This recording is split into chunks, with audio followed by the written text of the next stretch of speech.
Hoje a gente está aqui com o Iual, produtor de cogumelo, da Yuri Cogumelos, localizado em Sorocaba, no estado de São Paulo. Iual, obrigado por estar recebendo a gente aqui hoje. É um prazer. Obrigado por poder bater um papo sobre cogumelos. Iual, conta um pouquinho da sua história pra gente, como a Yuri Cogumelos começou, como é a sua história com a fungicultura.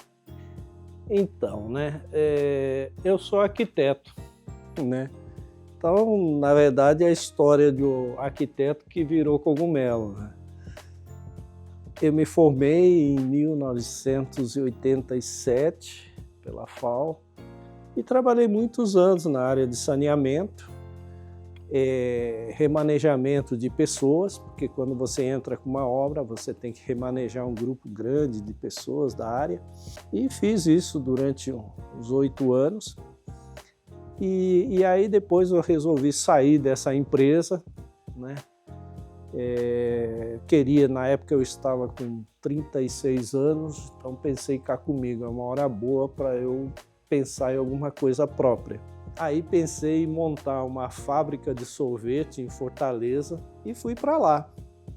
E no meio desse processo, a minha mãe ficou doente, teve AVC, logo depois descobriu que meu pai estava com câncer. E aí eu desisti desse projeto, voltei para São Paulo. Aí nessa época o meu sogro, que é engenheiro químico, formado no Japão e tal, ele trabalhava na época numa empresa química aqui de Sorocaba. Aí um dia ele virou para mim e falou: poxa, em vez de você ficar procurando negócio lá para o norte, não sei o quê, vamos desenvolver alguma coisa nós dois. E um dia ele veio com essa história de fazer cogumelo em bloco.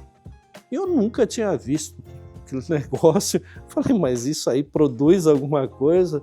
Falei assim, espere aí. Aí eu esperei uns dias, nasceu um cogumelo no bloco dele. Falei, João, não é que produz mesmo, né? Isso foi em 1995, era maio de 95. Aí eu falei, olha, o negócio é o seguinte, eu não entendo nada de cogumelo, né? Deixa eu pesquisar um pouco, estudar. Depois eu vi que tinha um curso lá na Unesp de Botucatu, né? Com o professor Eira, fui lá fazer o curso. E aí cheguei no meu sogro e falei, olha, acho que é um assunto interessante, né? E aí, em 98, começamos a vender os blocos. A minha ideia original era produzir cogumelo e vender cogumelo.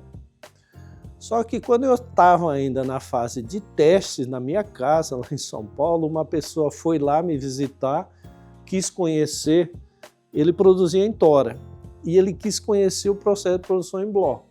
Quando ele viu o meu bloco, ele falou que queria comprar, e eu disse que não venderia, porque aquilo era teste, que poderia não produzir nada, né?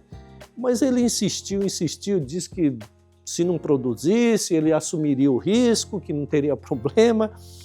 E me convenceu, vendi 50 blocos, no mês seguinte ele pediu 80, no outro foi para 100, e daí a pouco trouxe um parente.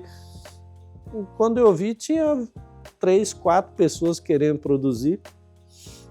E aí eu resolvi mudar de foco. Eu falei, puxa, então vocês fazem a produção e eu vou me especializar na produção do substrato. Só que no final de 98, essas mesmas pessoas que disseram que não reclamariam de nada, tiveram a primeira queda de produção e nem eu sabia o porquê, né?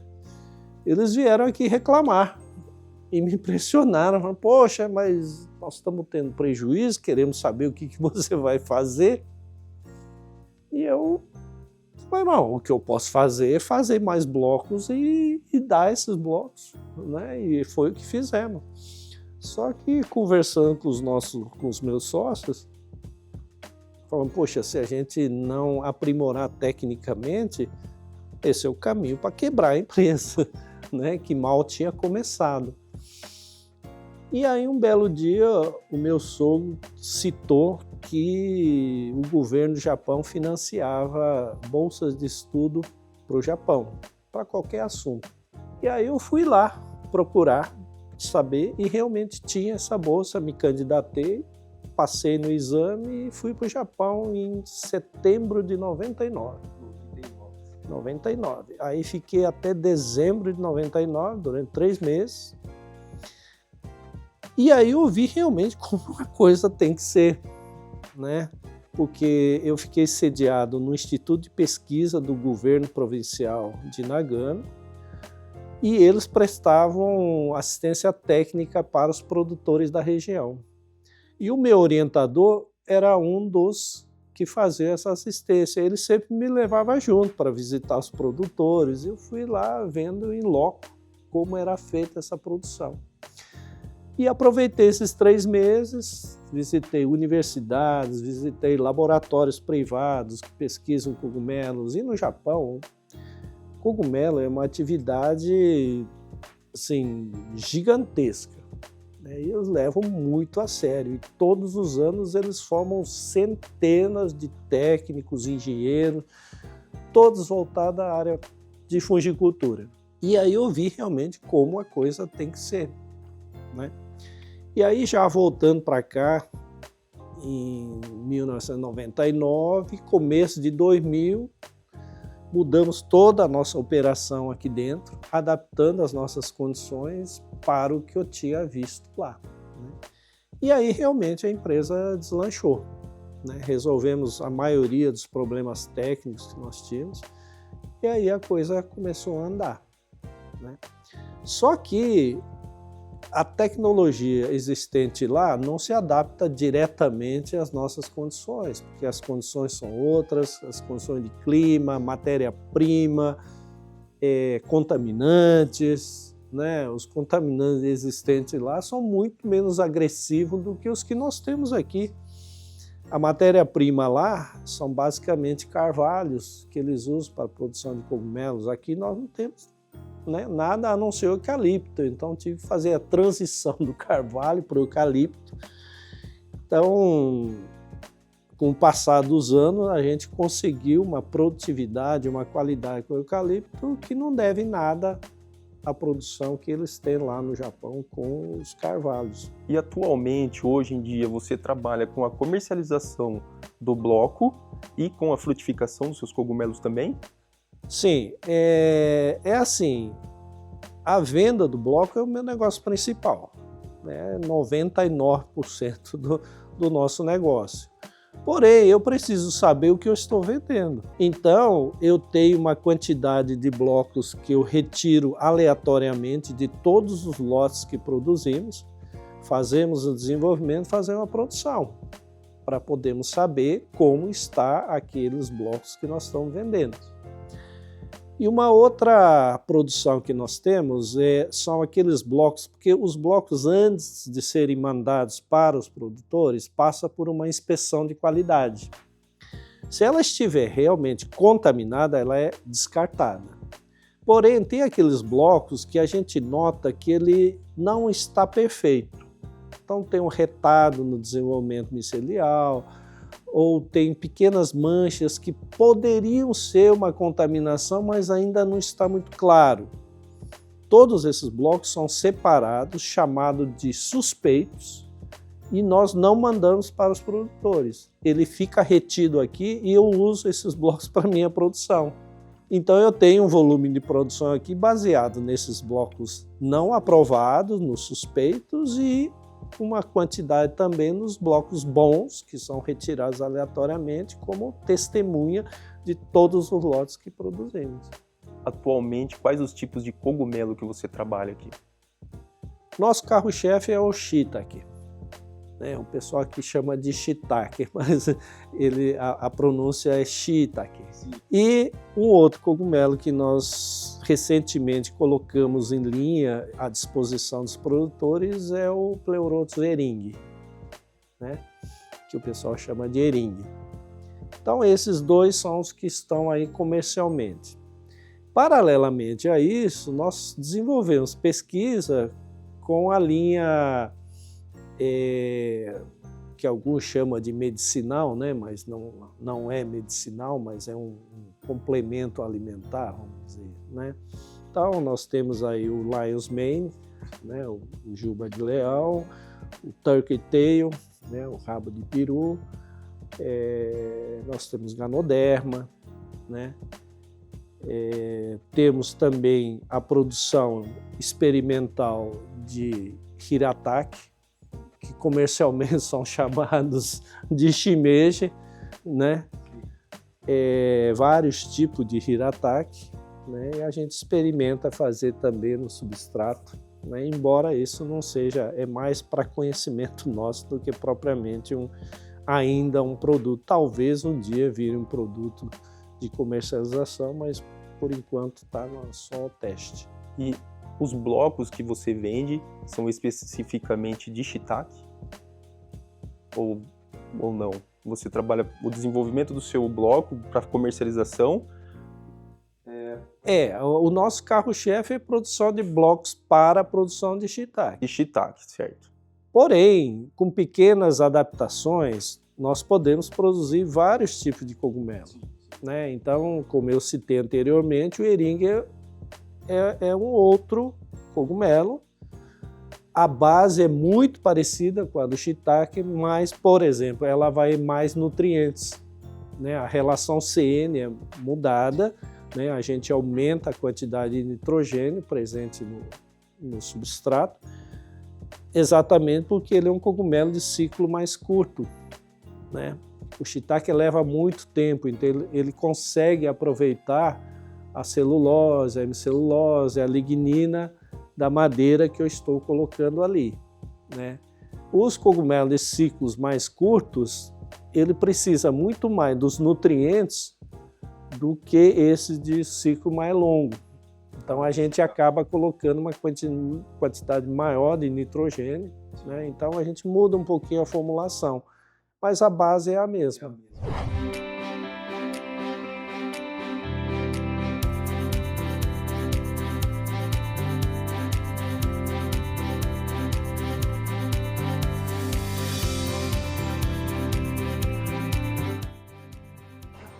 Então a gente prepara desde a matéria-prima, que é a serragem.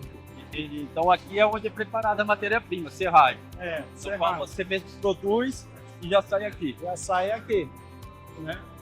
Aqui é o depósito e ali a gente molha essa serragem para poder regular a umidade na mistura. Sim. Porque se a serragem vier com umidade diferente cada hora, eu não tenho nem como fazer um controlar padrão a mistura. Então eu encharco a serragem, aí isso aí vai para produção. Entendi. Essa água que decanta aqui, a gente joga no lago e o aguapé limpa essa água. Então ali tá cheio de tilápia, só pesca tilápia ali, leva para casa. Quer dizer, sustentável, né? A garça vem comer também ali. Até tá ali a garça. Aí depois eu uso o substrato e essa água para fazer uma horta que eu vendo baratinho para os funcionários e uso no meu restaurante também, aqui. Você fez uma área de compostagem lá embaixo e depois traz aqui para nutrir. Interessante. Que ele fica assim, depois de algum tempo, ó, Sim. é o resto do bloco. Olha que material. Matéria orgânica Sensacional. maravilhosa. Olha, aqui é a produção do bloco. Então aqui é onde ele faz a mistura da serragem, do farelo. Corretivo de pH, água na medida, aí isso é misturado, homogeneizado, empacotado ali, e aí ele vai para os carrinhos que vão entrar nas autoclaves para serem autoclavados. Certo. Então nessa sala esse material é resfriado até 20, 25 graus para poder receber as sementes. Então isso é feito nessa sala, esses equipamentos estão em cima, pega o ar, filtra 3 vezes, passa por filtro absoluto, refrigera esse ar limpo e gelado é jogado em cima do substrato para tirar o excesso de calor. E sem perigo de contaminação, né? Aqui é o resfriamento, né, que você estava falando. Ela é feita nessa sala, depois ele é transferido para essa outra sala. Aqui tem uma esteira o operador carrega a esteira puxa para a sala de inoculação e ali a máquina vai abrir o saquinho, pôr a semente e fechar. Fazer o lacre. Né? Aí isso é feito aqui. Aí ele sai para a sala de paletização, eles vão colocar nessas caixas. Essas caixas que saíram uma vez, vai, banho de cloro e volta para cá. Aí eles colocam na caixa, colocam no pallet e deixa na sala de espera. Quer dizer, sempre tomando cuidado com a limpeza, né? É, Tendo... no final do dia, eles fecham ali, abrem essa porta e vai retirar todo esse bloco e transferir para a câmara de crescimento, que são essas câmaras aqui, né? Essa é a sala de incubação. Após receber a semente, resfriamento, os blocos vêm para cá. E por quanto tempo ficam aqui, Uau? Um mês, 30 mês, dias. 30 dias. Até eu entregar para o produtor, Até entregar ao produtor. que é o berçário. É o berçário. É. É aqui que eles ficam crescendo. Depois dos 30 dias, esses blocos são inspecionados um a um. Se ela estiver contaminada, ela é descartada. Se tiver alguma alteração no desenvolvimento, nós chamamos esse bloco de suspeito e fica para a nossa produção. Produção de vocês. Aí os lotes aprovados, né, Ficam são aqui. colocados aqui e à medida que o transporte chega, a gente vai carregando Para os clientes. para os clientes. Então esse é o meu produto de venda, né? É um Esse é o bloco bloco. com 30 dias, completamente colonizado, né? Ele está perfeitinho, né? Então esse é o Esse é o bloco com 30 dias já 30 pronto, dias. pronto para comércio. É. Interessante. Consegue ver todo o micélio, dominou todo o bloco. Muito legal o trabalho. Aqui é feito o transporte, Uau? É, esse tá indo para um produtor lá de Londrina. Aqui é o laboratório, cumpre 3 funções. Uma, controle de qualidade da produção. Então, antes de produzir, a gente mede alguns parâmetros aqui, dá ok na produção. A segunda função é auxiliar os nossos produtores, parceiros, a identificar problemas e eventuais soluções. E a terceira coisa é pesquisa e desenvolvimento. Então, tudo que nós queremos implantar na linha, antes de ser implantado, é testado aqui 1 ano, 2 anos, 3 anos antes de ser implementado. Então, é o laboratório que faz esse trabalho. Então, nós temos 3 linhas de produção, né? Tem essa, tem uma aqui e tem uma outra ali. Geralmente a gente trabalha com essas duas e aquela Um excedente, tem que fazer manutenção, a gente para aqui e opera ali. certo? Para não parar a linha de produção. É, Uma autoclave por dentro. O bloco é preparado, após preparado, entra aqui dentro para fazer a esterilização. Essa parte aqui que você molha o bloco é para influenciar no segundo fluxo. é. Aqui seria a primeira sala que um produtor teria que ter. Então ele recebe os blocos de 30 dias, né? Traz para cá, a gente controla aqui temperatura na faixa de 20 graus, luminosidade, nível de CO2, então tem entrada de ar com exaustores aqui que renovam o ar da sala, né? A gente desenhou essas prateleiras para economizar espaço. Então aqui você consegue deixar um corredor só, tem 1 tonelada aqui em cima, você consegue movimentar com uma mão, né? Então assim você economiza espaço, você consegue dobrar praticamente a capacidade de produção da sala, né? E o manuseio fica muito mais É. favorável, muito mais simples o trabalho. Então aí ele fica aqui, dependendo da variedade, 75 dias ou 90 dias em desenvolvimento. Começa branquinho, depois ele vai ficando marrom, como está aqui, né? Aí depois do tempo correto, ele está maduro, pronto para produzir o cogumelo. Aí nós tiramos daqui, levamos para aquela sala, ali ele é tirado do saco, toma um banho de água e vai para a sala de produção. Esse banho de água é para estimular o fluxo dele. É, para estimular e para umidificar um pouco, Tá. né, a superfície. A partir da segunda produção, também para limpeza, né? Às vezes tem um contaminante, alguma coisa, esse Sim. banho ajuda a remover. E também estimula a absorção de água, porque ele vem para reidratação, a partir da segunda produção, né? Ele já vem para uma reidratação. Vem para reidratação. Então, antes da reidratação, a gente quebra a resistência da casca e vai para a reidratação, ele absorve 20% a mais de água, E aí o que é micélio o que, trabalha novamente. que ele vai, né, estimular a nova produção.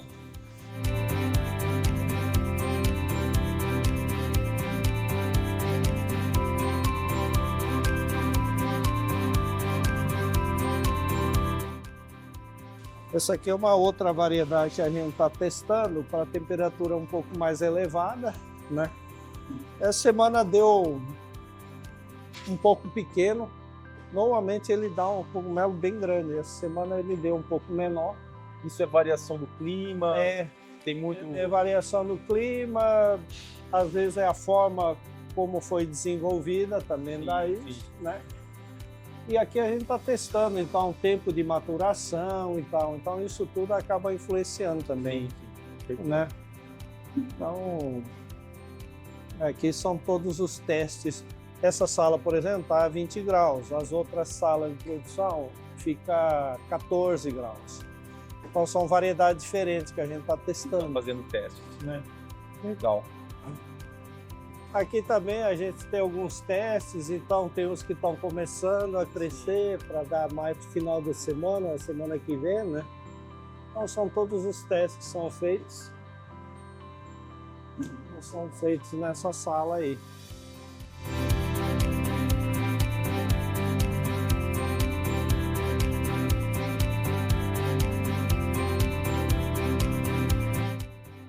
Esse é o cogumelo Eringue. É.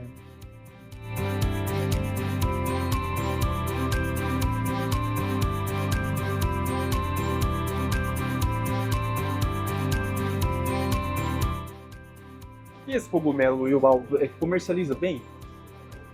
O eringue tem um mercado bom. Eu sempre falo que o shiitake é o vinho tinto seco.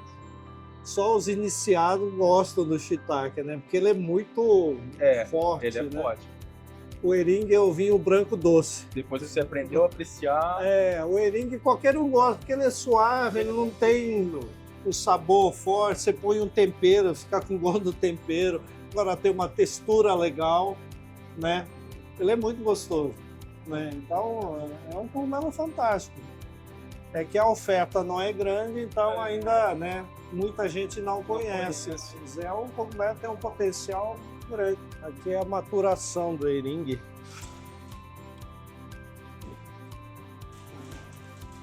Aqui é a sala de maturação dele, de É incubação. a sala de incubação dele. Certo. Quantos dias ele está aqui agora, igual? Ele leva em torno de 45 dias 45 aqui. dias. Aí ele já vai para a produção. Então, 45 dias incubando, com o micélio em desenvolvimento, transfere para a sala do Produção. lado e faz a frutificação. É, aí umas 2 a 3 semanas está colhendo. Tá colhendo. Interessante. Esse é o mesmo cogumelo que a gente estava vendo na sala ao lado, porém na fase de maturação, incubação. E voltando a falar dos cogumelos medicinais, você vê uma procura, uma demanda maior por esse tipo de cogumelo hoje em dia na sociedade, o consumo? Eu acho que a pandemia, de certa forma, mudou um pouco a conscientização das pessoas em relação à saúde, né? Então, as pessoas buscam cada vez mais produtos naturais, né, para melhorar a saúde, etc. Tal. E o cogumelo se encaixa muito bem nesse conceito. Ele é um produto extremamente benéfico para a saúde, nós sabemos, né? Ela tem muitos componentes que são essenciais para a nossa saúde, né? Principalmente no que se refere a aminoácidos, né? Muita gente cita a proteína como uma coisa importante no cogumelo. É verdade, ela tem proteína, mas o percentual de proteína no cogumelo é relativamente baixo. O que ela realmente tem de importante em grande quantidade e você não consegue encontrar essas substâncias em vários alimentos são os aminoácidos, chamados essenciais e não essenciais. E o cogumelo tem todos eles uma quantidade bem considerável, né? Então, eu acho que esse é o grande benefício, né, de se produzir e de se consumir o cogumelo. Interessante. E indo um pouco para a parte técnica agora, Yuval, o desenvolvimento da sua matriz, da sua semente, você mesmo produz aqui? Sim, a gente faz desenvolvimento da semente. Agora, em relação à semente, a maior dificuldade é manter o vigor da semente, né?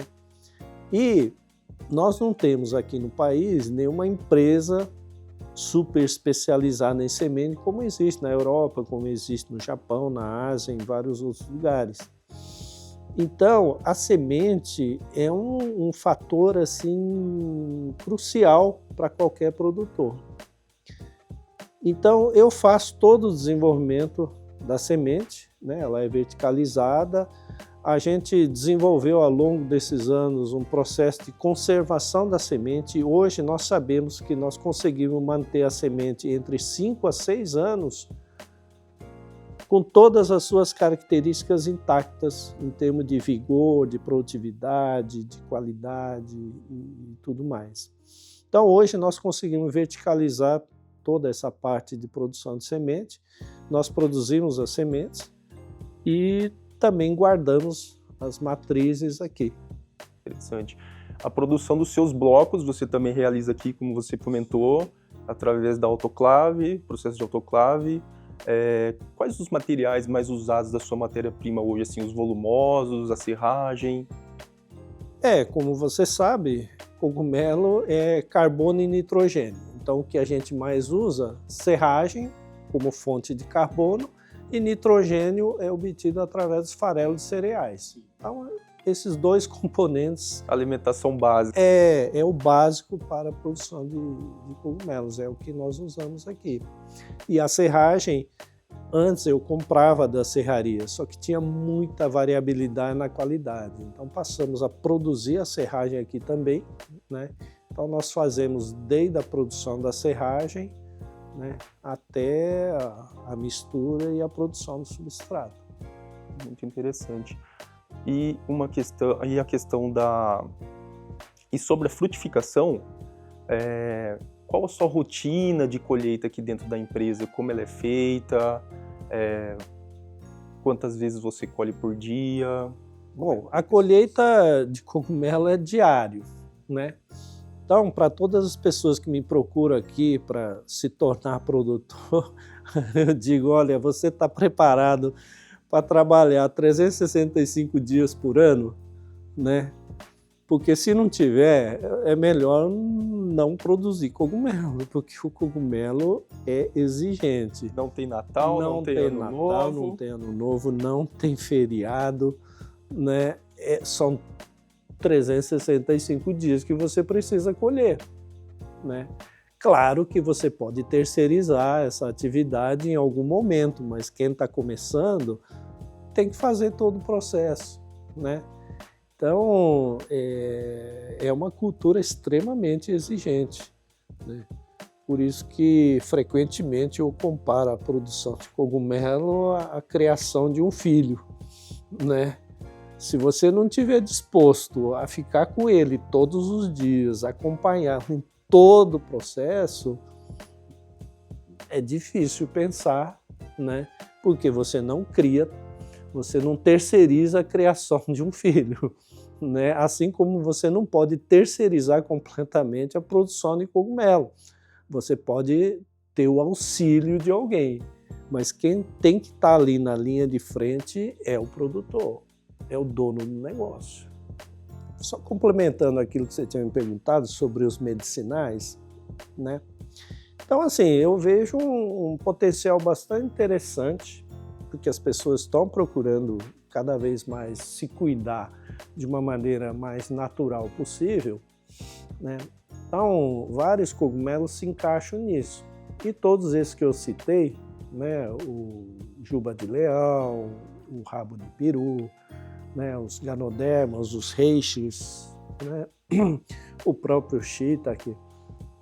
O que mais precisamos é pesquisa. E, infelizmente, aqui no Brasil, a pesquisa na área de cogumelos, que seja na produção, seja no uso, não é uma política de Estado. É uma iniciativa individual de pessoas que simpatizam com o assunto e começam a pesquisar ali na universidade, no instituto de pesquisa e tal. Quando ele se aposenta ou morre, por exemplo, a pesquisa morre junto, né? A gente vê muito. Então, isso é assim, muito frustrante, né?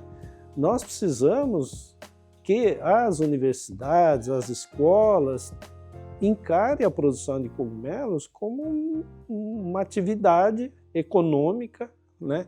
Extremamente viável, extremamente promissora e ecologicamente perfeita, porque ela utiliza resíduos agroindustriais para a produção de um alimento nobre e os seus resíduos ainda vai promover a produção de outros elementos, as verduras, exatamente, a recuperação do solo, né, a biorremediação, uma série de coisas que você pode fazer, né, com os resíduos, né? Então você aproveita realmente tudo do cogumelo, 100% cogumelo. Hoje você deixa um apelo para não só as universidades, mas também o governo, para todo mundo estar incentivando a pesquisa, o estudo da fungicultura. Exatamente. É o que a gente espera, mas o que acontece na realidade é exatamente ao contrário. Inclusive agora, nós estamos aí muito preocupados, porque nessa nova reforma tributária, alguém teve a brilhante ideia de tirar o cogumelo, porque o cogumelo sempre esteve junto com o hortifruti. Alguém teve a brilhante ideia de tirar do grupo de hortifruti e colocá-lo junto com trufas. E aí, o que está acontecendo? Já há uma isenção prevista para os hortifrutis, por compor a cesta básica, né? A carne quase entrou, mas por conta do lobby fortíssimo que eles têm, eles conseguiram tirar a carne dessa taxação também. Só que está lá, no Senado hoje, o cogumelo junto com a trufa para ser taxado. 26%. 26%. Se a gente for taxado nesse percentual, adeus setor, né? Pode esquecer a produção de cogumelo no país. É importante um incentivo, motivação de todos os produtores nesse momento para a gente estar buscando uma solução para isentar o cogumelo como uma especiaria como a trufa ou uma porcentagem tão alta de taxa.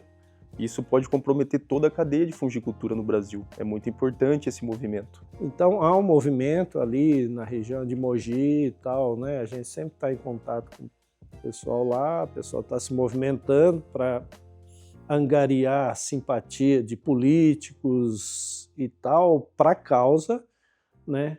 Para quando esse projeto for a debate no Senado, que ela possa ser modificada. Porque no Congresso, na Câmara dos Deputados, esse projeto já passou, né? Então agora a chance é mudar no Senado, né? Infelizmente, o cogumelo ainda é uma atividade incipiente, né? Nós não temos essa força política que os outros setores têm, né? Então nós estamos tendo bastante dificuldade em mudar essa realidade, mas estamos aí E vamos continuar lutando, com certeza. Ok, Uau, obrigado por receber a gente, por passar esse conhecimento, um pouco da sua experiência, esse bate-papo. A gente fica muito agradecido por você ter recebido a gente. E é isso, se você quiser colocar mais alguma coisa, falar, fica à vontade. Não, é isso. Eu acho que quanto mais a gente fala do cogumelo, é melhor para o nosso setor, né? É um setor extremamente novo, né? Até há pouco tempo nós não éramos nem reconhecidos como atividade econômica. Há 5, 6 anos atrás nós tivemos a chance de criar uma Câmara Setorial de Fungicultura no estado de São Paulo. Então o estado de São Paulo foi o primeiro estado a reconhecer a fungicultura como uma atividade econômica. E a partir da criação da Câmara Setorial de Fungicultura, nós podemos criar políticas públicas voltadas ao apoio e o crescimento da atividade, inclusive da colocação eventual deste tema em algumas escolas técnicas, no ensino médio, enfim. Tudo isso pode vir através, né, da petição e do encaminhamento da Câmara Setorial. Então, ele é o primeiro passo. Aliás, há algumas semanas atrás, né, tivemos pela primeira vez o reconhecimento, né, da atividade, né, da fungicultura no estado de São Paulo. Junto ao Ministério e tudo mais, porque a primeira coisa é a descrição da atividade, e nem isso existia, né? E você descrever a atividade é extremamente importante, porque dali virá, né, o que é um padrão de qualidade, né, estabelecer padrões mínimos de qualidade, né, até para ter um certo controle em relação a produtos que são vendidos no mercado, produtos que são importados, né, porque se você não tiver regulamentação nenhuma, na verdade qualquer produto pode ser importado e pode ser vendido, né? E isso interfere demais na produção local e, inclusive, na saúde das pessoas que consomem, né?